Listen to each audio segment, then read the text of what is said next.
Good evening. The news summary. Managers in the outer islands are tonight counting the cost of Cyclone Jobo, which hit early today. The storm, with winds gusting up to 150 kilometers per hour, passed close by Aldabra and Assomption, but there are no reports of any injuries so far among any staff on the island, and damage has been light. Preparing to batten down the hatches on Cosmoledo as Cyclone Jobo barrels in from the east. It was a rough night, but it could have been so much worse. Lessons from past events have been learned. This time we didn't have to do any evacuations. No one has had to be evacuated. Everybody's safe and sound with very little material damage. I think it's been a win-win situation. Daybreak revealed that some temporary structures were damaged by winds gusting up to 150 kilometers per hour. In Astove, trees were blown down and there was torrential rain. On Assumption, lightning strikes left craters in the sand a metre wide. The 1,500 staff across the islands, including those in Aldabra, took cover in cyclone shelters. We have not had that strong wind that we had vegetation being destroyed. So therefore, also for the wildlife, there must have been sufficient places for them to find shelter as well. Jobo originated near Chagos, the seventh tropical storm of the 2020-21 cyclone season, responsible for recent rough seas and winds here in the inner islands. It's caused by equatorial storms moving north with the changing seasons. Usually you get cyclones that forms closer to the islands of Farquhar and Aldabra, those islands to the south. And gradually, as it continues its progression northward, now we'll get into our dry period over the Seychelles. Jobo prompted GDAX, the joint UN and EU Global Disaster Alert and Coordination System, to issue a green alert. Tonight it's heading towards Comoros and the coast of Tanzania. The Ministry of Health says it is recording 54 cases of COVID-19 on a daily average, but this is expected after the opening of all activities in the country. However, it wants the figures to go down. Speaking at the weekly press conference, the Public Health Commissioner, Jude Gedeon, says that to achieve this reduction, the population must be more serious about preventive measures. 77 new cases have been recorded today from samples taken from the last 2 or 3 days. In regards to the vaccination drive, 76% of the population has been vaccinated with both doses of both vaccines. Dr. Gedeon says that the vaccination campaign is on target. What we have noticed, the trend that we have observed, we have a running average of about 54 cases on a daily average. We would have wished that it was lower, but we also understand with the opening of all the activities in Seychelles that this figure can be explained. But we want, with the measures that are in place, we want the figures to go down. It has to go down. And it can only go down by us, by the population, being more serious about preventive measures, firstly, and secondly, not to take part-time preventive measures. It has to be all the time. As regards to vaccination, Seychelles has so far reached 68% of dose 1 as regards to total population, and 54% of total population have been vaccinated. This is a big achievement because our target is 70,000 people, because that's the approximate adult population.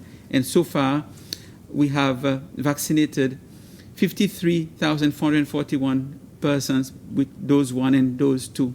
And that accounts for about 76% of the target population. Our vaccination campaign is on target.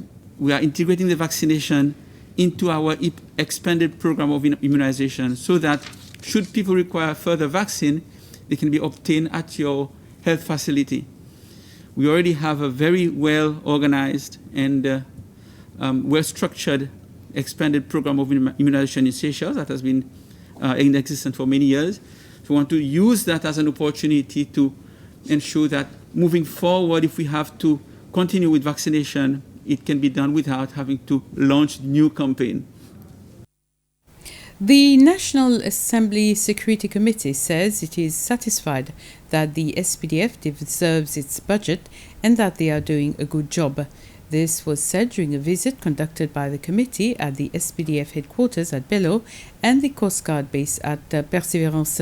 The chairman, Clifford André, stated that the committee has seen the work being done by the SPDF and that it is well on its way to become a force based more around the Coast Guard and the Air Force. 5 imported luxury cars which were seized by customs will be auctioned off to the public on Friday. The top-of-the-range BMW X5s, worth nearly £1 million each, were seized under the Proceeds of Crime Act. They were impounded when the importer couldn't prove how he'd paid for them. At a secret government warehouse, 5 brand new BMWs gather dust, along with the proceeds of other crimes. They've been here for more than a year since customs seized them. We had information that from the customs that there's a few vehicles that came in with the documents which were not in order. So that's where we step in and we started to do the investigation. The X5s, worth 4.75 million rupees, had been shipped from the United Arab Emirates. When these vehicles arrived here, they came without any shipping insurance and with paperwork that said their point of origin was the UK and Australia. But it wasn't. It was the United States. The invoices grossly underreported their actual value and the chassis numbers didn't match. Customs smelt a rat. In the Supreme Court last year, the then Chief Justice Matilda Toomey ruled there are reasonable grounds to suspect that the specified property constitutes benefit from criminal conduct or was acquired with property that was the benefit of criminal conduct, adding the evidence has not been rebutted. I would say yes, it is a complex case, yes. We have a team which is very experienced and we are ready to take on any task that comes upon. The vehicles will be moved to the NSC Hall at Stade Linate for Friday's sale, and revenue raised will go into public funds. Some 20 bidders have expressed interest, and the eventual new owners are promised all the cars' paperwork will definitely be in order. President Wavell Ramkalawan this morning received a parliamentary delegation from Uganda. During the courtesy visit, the delegation discussed Seychelles' support for Uganda's candidacy for vice presidency of the Pan-African Parliament. Members of the Ugandan delegation also discussed with the president about the experiences when he was a member of the Pan-African Parliament.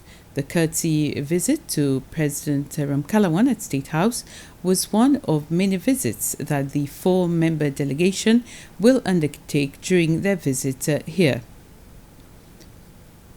And President Ramkalawan has appointed a new board for the Seychelles Revenue Commission.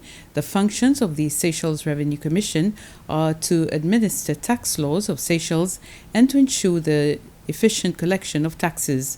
The chairperson of the board of the authority is Mr. Christol Shetty. The other board members are Damien Teze, Celia Mangrou, Charles Mourin, Ginny Elizabeth, Zenab Damon and Serge Durup. The board members have been appointed for a 3-year period effective from the 16th of April. Mrs. Véronique Hermini, the Commissioner General, will be an ex-officio member of the board. The Seychelles National Parks Authority, the SNPA, has received a donation of 250,000 rupees from the insurance company H. Savvy as part of an agreement which aims at restoring the Mont Seychellois Nature Trail. The trail, which leads to the highest peak in the country, remains closed even though others are fully operational with incoming visitors. This is due to a lack of security and poor maintenance. The two parties signed a memorandum of understanding together with the Ministry of Environment. The memorandum will now enable the SNPA to carry out cleaning and clearing work on the trail as well as installation and repairs of infrastructures such as information boards and safety rails. The signing of the MOU coincides with Earth Day, which is celebrated under the theme Restore Our Earth, and the Minister for Environment, who signed the MOU, has made an appeal to people who use the trails to do so in the appropriate manner.